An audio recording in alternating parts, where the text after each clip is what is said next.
রাজ্যে পালাবদল হয়েছে, বাংলায় ডবল ইঞ্জিনের সরকার প্রতিষ্ঠিত। আর এরই মধ্যে তৃণমূলের বিরুদ্ধে তৃণমূলের অনাস্থা মালদায়। অনাস্থার প্রস্তাব ইতিমধ্যে বিডিওর কাছে জমা করেছে 10 জন জয়ী জনপ্রতিনিধি। মালদার ইংরেজবাজার ব্লকের ফুলবাড়িয়া গ্রাম পঞ্চায়েতের ঘটনা। জানা গেছে, ফুলবাড়িয়া গ্রাম পঞ্চায়েতের মোট আসন সংখ্যা 12টি। গত পঞ্চায়েত নির্বাচনে তৃণমূল কংগ্রেস পায় 8টি আসন, কংগ্রেস একটি, সিপিএম একটি, বিজেপি একটি ও নির্দল পায় একটি আসন। স্বাভাবিকভাবে গ্রাম পঞ্চায়েত গঠন করে তৃণমূল কংগ্রেস। প্রধান নির্বাচিত হয় জাহিদুল শেখ। প্রধান গঠনের কিছুদিন পর থেকে ফুলবাড়িয়া গ্রাম পঞ্চায়েত এলাকায় মানুষের জন্য কোনো কাজ করতে পারছিলেন না, এমনই অভিযোগ তুলেছে নির্বাচিত সদস্যরা। এরপরই তৃণমূল কংগ্রেসের 6 সদস্য সহ বিজেপি, কংগ্রেস, সিপিএম এবং নির্দল মিলে মোট 10 জন ইংরেজবাজার ব্লকের বিডিওর কাছে 10 জনের স্বাক্ষর সম্বলিত অনাস্থার কাগজ জমা দেন। তৃণমূল কংগ্রেসের ফুলবাড়িয়া গ্রাম পঞ্চায়েতে নির্বাচিত সদস্য জাকির শেখ জানান, এতদিন ধরে নির্বাচিত হলেও আমার নিজের বুথে এক ডালি মাটিও ফেলার কাজ হয়নি। আমরা যাতে জনসাধারণের কাজ করতে পারি, এটাই জনপ্রতিনিধির কাজ। মানুষ আমাদেরকে জিতিয়ে এনেছে কাজের জন্য, সেই কাজটা আমরা করতে পারছি না। এজন্য আমরা তৃণমূল কংগ্রেসের প্রধানের বিরুদ্ধে অনাস্থা এনেছি। অনাস্থার কারণ হচ্ছে যে আপনি তো মিডিয়া, আপনাকে বলা হচ্ছে যে আমি যে বুথে আছি 230 ফুলবাড়িয়া গ্রাম পঞ্চায়েত 230 নম্বর বুথ, ঠিক আছে, আমার বুথে আপনি গিয়ে চেক করতে পারেন, এক ডালি মাটিরও যদি প্রমাণ হয়ে যায় তো আমি আপনারা যেটা বলেন সেটা মানতে রাজি। আমরা যেন পাবলিকের জন্য কাজ করতে পারি, সমাজ সেবা করতে পারি, আমাদের মেম্বারের কাজ এটাই। মেম্বার আমাদেরকে পুরো পাবলিক চুনে নিয়ে আসছে কি জন্য? কাজ করার জন্য। সেই কাজটা আমরা পাবলিকের কাছে করতে পারছি না, তাই আমরা ভেবে আজকে যে অনাস্থা করলাম, টিএমসির প্রধানের উপরে অনাস্থা করলাম, এই জন্য যে আমরা কাজ পাই না বা করতে পাই না বা করতে পারিনি। যে পাবলিক যে কারণে আমাদেরকে তুলে নিয়ে এসেছিল সেই কাজটা করতে পারেনি। আমাদের ভরসা এই ডবল ইঞ্জিনের সরকার এসছে, আমরা ওকে সাপোর্ট করলাম, যদি সাপোর্ট করে যেন আমাদের কাজটা সুসংগঠিত কাজটা হয়, এই জন্য আমাদের সরকার। কংগ্রেস সদস্য আব্দুল আরেক বলেন, তৃণমূলের প্রধান দুর্নীতির সঙ্গে যুক্ত, সমস্ত কিছু লুটে পুটে খেয়েছে, এলাকার কোনো উন্নয়ন করতে পারেনি, এমনকি যে সমস্ত সদস্য রয়েছে তাদেরকেও কাজ দেয়নি। তিনি দ্বিতীয়বারের জন্য প্রধান নির্বাচিত হয়েও জনগণের কোনো কাজ করেনি। তাই আমরা ডবল ইঞ্জিন সরকারের সমর্থনে প্রধানের জন্য অনাস্থা এনেছি। আমরা ইংলিশবাজার ব্লকে এসেছিলাম বিডিও সাহেবের কাছে। আমরা ফুলবাড়িয়া ইংলিশবাজারের অন্তর্গত ফুলবাড়িয়া জিপি থেকে এসেছি। আমাদের ফুলবাড়িয়া জিপিতে এর আগে টিএমসি দিয়েছিল, ভোট ছিল 12টার মধ্যে। আজকে আমরা 10 জন একত্রিত হয়ে তার বিরুদ্ধে অনাস্থা প্রস্তাবের জন্য এখানে অনাস্থা প্রস্তাব করলাম এবং বিডিও সাহেবের সেকশনে যে অনাস্থাটা রিসিভ করালাম। 10 জনের মধ্যে কারা কারা? 10 জনের মধ্যে রয়েছে 5 জন রয়েছে আপনার 6 জন রয়েছে টিএমসি, 1 জন নির্দল, 1 জন বিজেপি, 1 জন কংগ্রেস, 1 জন সিপিএম। আপনারাও তো তৃণমূল এবং যারা ভোটে ছিল তারাও কি অনাস্থা কেন আনতে হলো? ওর দুর্নীতির কারণে বিভিন্ন রকম দুর্নীতি হয়েছে। আমি যেটা দেখেছি, আমার রাজনীতি কেরিয়ারও মোটামুটি 10-15 বছর থেকে আমি রাজনীতিতে, আমি মেম্বার নাই, আমার ওয়াইফ মেম্বার রয়েছে, পার্সে রয়েছে।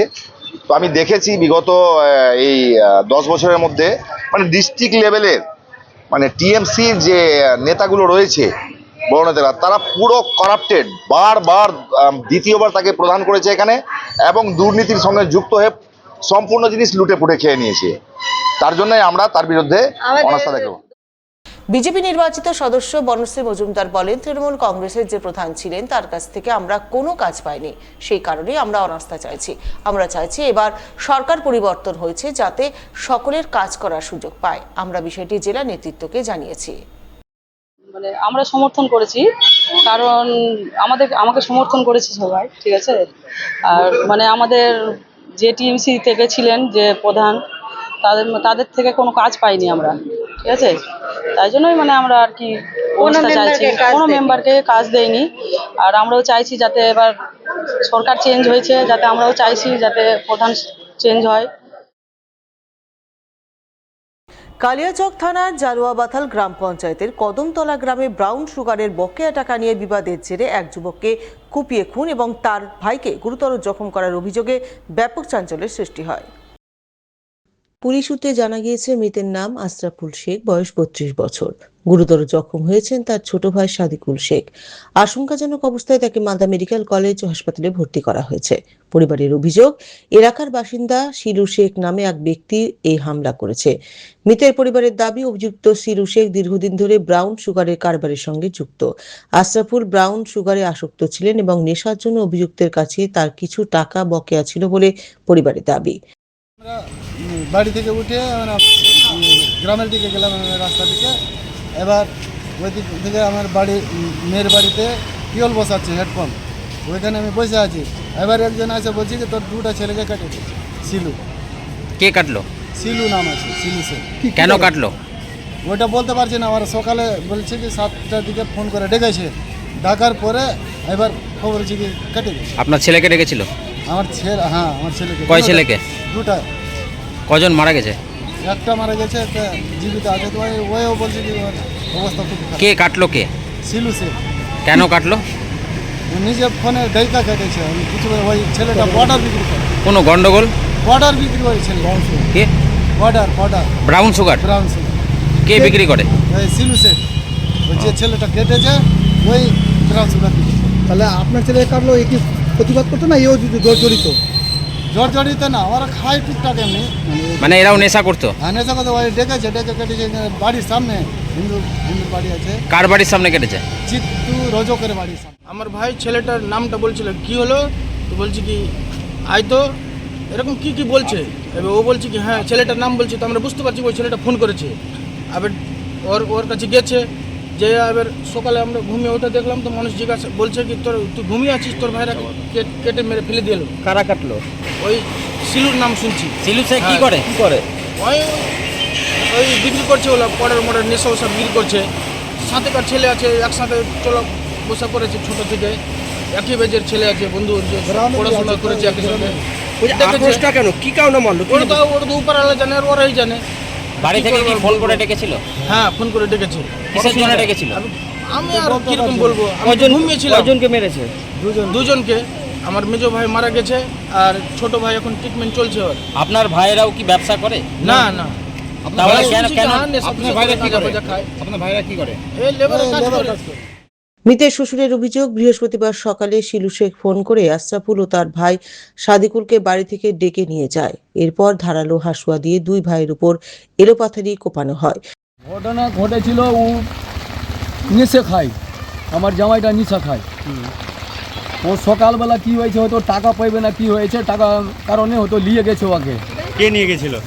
ওই শিলু নিয়ে গেছে। কোথা থেকে নিয়ে গেছিল? বাড়ি থেকে ডেকে নিয়ে গেছে। তারপর কি হয়েছিল? তারপরে কি যে হলো, নিশা খাওয়াইলে না কি করলে, আবার নিশা কিলিয়ে ওরা বাড়ি আসতে চাইছিল, দু ভাই বাড়ি আসতে যায়নি। ওর বাবা থামতে পারে না, দুনো ভাইকে কবিয়েছে। কি নিয়ে কেটেছে? হাসুয়া ছিল, ভুজালি ছিল। তাকে কি এখন হয়েছে? বলতে পারছি না অ্যারেস্ট করেছে কিনা, করে পালিয়ে গেছে ওই। কি কাজ করে? ও পাউডারের কাজ করে, পাউডার দিয়ে বিজনেস করে। কতদিন থেকে ব্যবসা অনেক দিন থেকে ব্যবসা করে ওই। এখানে পুলিশ প্রশাসন কি ব্যবস্থা নেই? কোনো অ্যাকশনই নিচ্ছে না, তো কই অ্যাকশন নিচ্ছে, ধরে নিয়ে আসছে। গুরুতর জখম অবস্থায় স্থানীয়রা তাদের উদ্ধার করে হাসপাতালে নিয়ে গেলে চিকিৎসকরা আশরাফুল শেখকে মৃত বলে ঘোষণা করেন। সাদিকুল শেখ বর্তমানে মালদা মেডিকেল কলেজ হাসপাতালে আশঙ্কাজনক অবস্থায় চিকিৎসাধীন। ঘটনার খবর পেয়ে কালিয়াচক থানার বিশাল পুলিশ বাহিনী ঘটনাস্থলে পৌঁছে তদন্ত শুরু করেছে। অভিযুক্ত শিলু শেখ পলাতক, তার খোঁজে তল্লাশি চালাচ্ছে পুলিশ। আজকে সকালে একটা খবর আমরা পেয়েছি কি জেলুগা বাতাল জিপি আছে কালিয়াচকের অন্তর্গত, ওখানে শেখ শিলু আছে, ও দু লোকের উপরে অ্যাটাক করেছে, যার নাম আছে সাদিকুল আর আশরাফুল। হাসুয়া দিয়ে বার করেছে, যার মধ্যে সাদিকুলের ডেথ হয়ে গেছে, আর সেকেন্ড যে পার্সন আছে ওকে মালদা হসপিটালে ভর্তি করানো হয়েছে।